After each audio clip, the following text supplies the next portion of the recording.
Formality म्हणून फक्त रुद्राला विचारायचं खोटं खरं खोटं बोलायचं नाही वनिता. गुड मॉर्निंग, सुप्रभात. प्रशांत मोठे व्लॉग्समध्ये तुमचं सहर्ष स्वागत आहे. तब्येत काय अजून तरी बरी नाही आहे, म्हटलं आज दवाखान्यात जावं आणि जरा इंजेक्शन वगैरे घेऊनच यावं. आता आईने दिलाय चहा घेतो, नाश्ता झाला आणि मग जाऊन येतो दवाखान्यात. इंजेक्शन घेऊन आरामच करू आज. चला जाऊन येऊयात दवाखान्यात.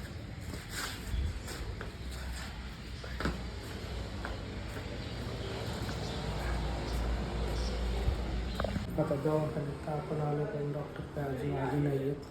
जायचा टाईम आहे 11:30 वाजले, तर 15-20 मिनटात येतील. तर गोळ्यात इंजेक्शन आणि गोळ्या घेतल्या. आता वेगवेगळ्यात जरा निलेश आला आहे, सिटीमध्ये जाऊ. जरा माझं पण एक छोटंसं काम आहे, ते करून मग जाऊयात घरी. चला आलो होतो सिटीत, आणि सिटीत अजूनही असे नंबर दिसतो, त्याचं आश्चर्यच वाटते. असे बोर्ड आहेत अजून पण सिटीमध्ये बिल्डिंगला. डिजिटलच्या जमान्यात पण अजून पण हे असे लाकडे पाटे टिकून होते. चांगलं वाटतं. निलेशचा फोन आला, मग आला आम्ही सिटीमध्ये किशोरबाईला भेटायला. कारण सॅमसंगची 24-60 लेन्स आली ती बघायला, पण आता कॅमेरा नाही आणला तर डेमो पण नाही. मला अजित भाऊ लय दिवसांनी भेटला, म्हणजे 2 वर्ष तरी झाले आपण अजित भाऊ. दोघांचं डिस्कशन चालले, दोघं स्टुडिओ आलेत आणि बॅकग्राऊंडची माहिती या दोघांना जास्त बघू आता किशोरबाईला कसे पटवतात दोघं. तर दुपारी काय जास्त व्हिडिओ बनवता आला नाही, कारण मोबाईल झालता स्विच ऑफ. मग आलो संध्याकाळ साधारणतः 4:30-5 वाजता घरी, आणि आराम केला. आणि आता घेतोय चहा पिऊयात. आता विश्रांती घेतल्यानंतर थोडं बरं वाटते. आता चाललंय मी वनिताला आणायला, कारण ती पण आता सध्या गाडी घेऊन जात नाही, कारण तिच्या हाताला भाजल्यामुळं. तर चला घेऊन येतो वनिताला, आणि बघायला जायचं आहे वर्षाला पण बरी आहे का ती. आता वनिताला घेऊन आलो आहे आम्ही धनकवडी माहेरी. वर्षा आली इकडं, तब्येत कशी होती वर्षाची. चला. तर आता आपला हिरो झाला आहे पहिलीच हिवाळी, आणि झालंय सफरचंद त्याच्या गालाचं. बघू राघव दादा, ओ सफरचंद झाले गाल तुझे. अगं वा वा, हसतंय मान खाली येऊन. सफरचंद गुगली उगली वॉश लावा त्याला आता. हो पुढचं बोलू नकोस का. तर आता आम्ही आलोय वर्षाला बघायला, आणि डॉक्टरांपेक्षा श्लोकनीच एक उपाय चांगला दिला. जी नस दबली ना, ती नसच काढून टाकू आपण. असा श्लोक आता डॉक्टर होणार का कंपाऊंडर होणार त्यालाच माहिती. आणि आले बापू शेठची एंट्री खतरनाक. आणि हे आपण ब्लॉगर झाला चालू, छोटा ब्लॉगर. निघालो आम्ही घरी, आणि वनिताच्या आईने नेहमीप्रमाणे दिला आलं. काय दिलंय ग हे? वानवळा फळं दिलीत वनितासाठी. चला जाऊयात आता घरी. आता रुद्राला माहिती नव्हतं आम्ही धनकवडीत आलोय. आता उद्या व्लॉग बघणार तो, तेव्हा आता करणार धिंगाणा घरामध्ये. पण की बहुतेक घेईल समजून, की त्याला माहिती आहे माऊला बरं नाही आहे म्हणून डायरेक्ट गेले असते. जाऊयात घरी. आता जाता वनिताला दिसलं एक जर्किनचं दुकान आपल्या शिवशांती गॅस एजन्सीच्या समोर धनकवडीमध्ये. मग मी वनिता आलो तिथं घ्यायला. अचानक रस्त्याने आणि थंडी पण आता 3-4 दिवस खूप वाढली. असं ती काही जर्किंग वगैरे काही घेत नाही, मला घेते सगळं. आता म्हटलं तिलाही घ्यावं म्हटलं, आणि आलो आम्ही इथं. तर दादाच्या इथं जे काय वस्तू आहेत त्या एकदम जेन्युइन चांगल्या आहेत, म्हणजे बजेटमध्ये आहेत. असं काही नाही की उगीच 2000चं 1000चं. आणि व्यवस्थित तिथं नक्की चक्कर मारा तुम्ही पण. पोस्ट ऑफिसच्याच लाईनमध्ये आहे, शिवशांती गॅस एजन्सीच्या समोर बरोबर. दुकानाचं नाव काय आपल्या? राधेकृष्ण म्हणून आहे. तर नक्की या तुम्ही पण. पोचलो मग आपण आता घरी.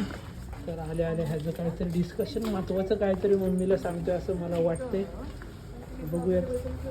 आलोय खाली, आलोय. आई फोन करत होती, नेमकं मी घराच्या खालीच आहे. तर चला घेऊयात आता जेवण.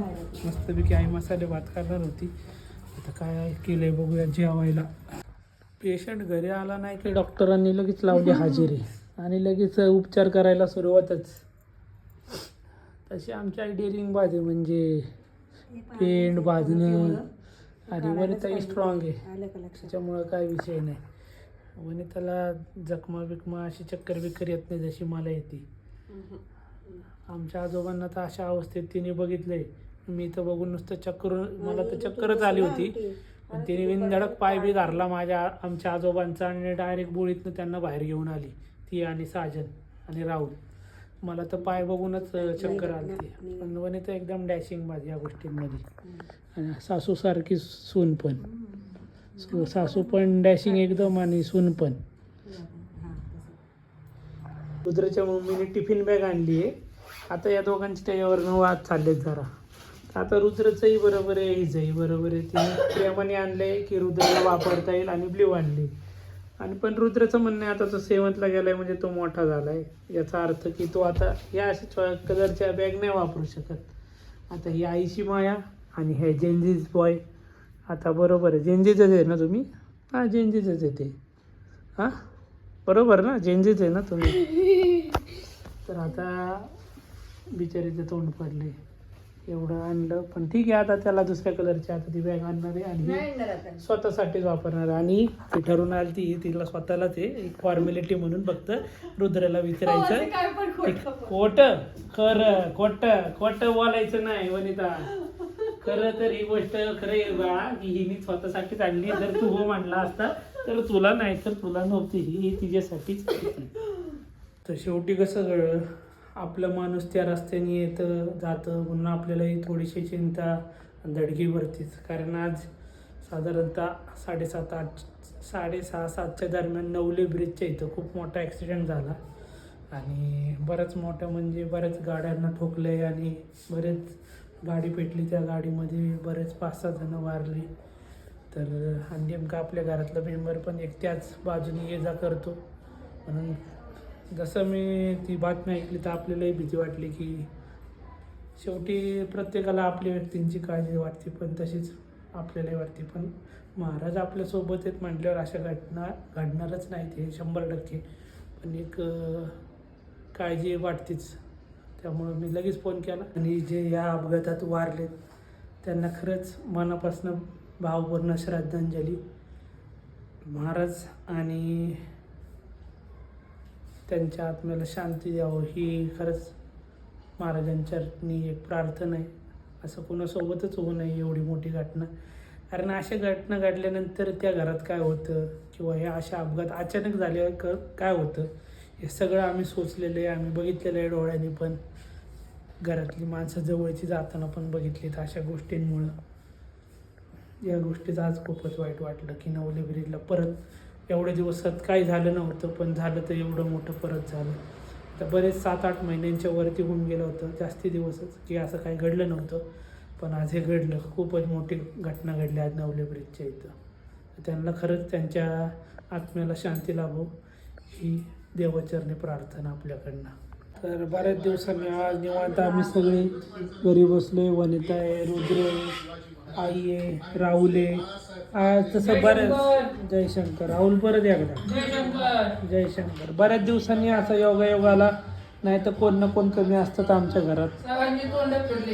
ना कामाव्यापामुळे सगळे गायब असतात आता, पण आज सगळेच. आणि रुद्राने पण मस्त हेअरकट केलाय.